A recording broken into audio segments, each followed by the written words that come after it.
Assalamualaikum warahmatullahi wabarakatuh. Perkenalkan, nama saya Lisa Andriani dengan NIM 105721123720 dari kelas M20F. Baik, saya akan menjelaskan materi yang berjudul Activity Based Costing atau yang biasa disingkat dengan ABC. Yang pertama, pengertian ABC atau Activity Based Costing adalah metode penentuan biaya produk yang pembebanan biaya overhead berdasarkan pada aktivitas yang dilakukan dalam kaitannya dengan proses produksi. Selanjutnya, pengertian biaya produk. Pengertian biaya produk ditentukan oleh tujuan manajerial yang ingin dipenuhi. Definisi biaya produk dapat memberikan gambaran mengenai prinsip dasar manajemen biaya, yaitu biaya yang berbeda untuk tujuan yang berbeda. Sistem ABC juga membahas tentang penentuan biaya per unit produk. Perhitungan biaya produk dilakukan dengan menjumlahkan semua komponen biaya produk, yaitu biaya bahan baku, biaya bahan tenaga kerja langsung, dan biaya atas. Selanjutnya, langkah-langkah sistem ABC. 3 tahap mengaplikasikan sistem ABC, yaitu yang pertama, identifikasi biaya sumber daya untuk berbagai macam aktivitas dapat dilakukan dengan membedakan aktivitas berdasarkan cara aktivitas mengonsumsi sumber daya. Dengan cara ini, aktivitas dikelompokkan menjadi 4 level aktivitas. Kedua, mengalokasikan biaya ke dalam objek biaya. ABC menggunakan dasar pemicu konsumsi biaya sumber daya dalam mengalokasikan biaya sumber daya ke dalam produk. Ketiga, mengalokasikan biaya aktivitas ke dalam objek biaya pemicu. Biaya aktivitas harus dapat menjelaskan naik turunnya biaya. Mengalokasikan biaya aktivitas ke dalam objek dilakukan dengan menggunakan tarif pembebanan. Rumusnya, tarif overhead dibebankan sama dengan anggaran biaya overhead per pool aktivitas. Selanjutnya, manfaat dari sistem ABC. Yang pertama, pengukuran profitabilitas yang lebih baik. Kedua, pembuatan keputusan yang lebih baik. Ketiga, perbaikan proses estimasi biaya. Keempat, penentuan biaya kapasitas tak terpakai. Selanjutnya, kelebihan sistem ABC.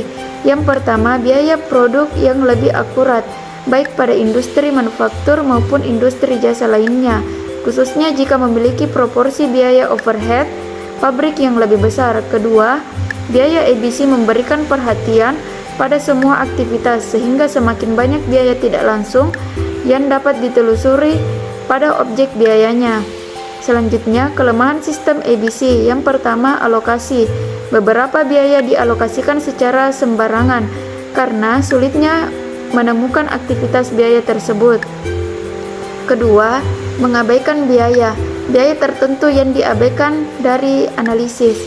Selanjutnya kita masuk pada contoh perusahaan atau contoh kasus dari PT Cakra yang terletak di Kota Bekasi telah melakukan pengembangan terhadap standar ideal untuk beberapa aktivitas manajemennya seperti tenaga kerja, bahan baku, inspeksi, serta penerimaan. Berdasarkan hal tersebut, informasi yang tersedia yaitu dapat kita perhatikan pada tabel aktivitas, yaitu tenaga kerja, pemicu kos yaitu jam, SQ yaitu standar kuantitinya sebesar Rp40.000, dan AQUI atau actual quantity sebesar Rp42.000, dan SP atau standar price sebesar Rp25.000. Aktivitas kedua yaitu bahan baku, pemicu kos kilogram, SQ-nya yaitu sebesar Rp100.000, dan AQUI sebesar Rp104.000, dan SP-nya sebesar Rp30.000.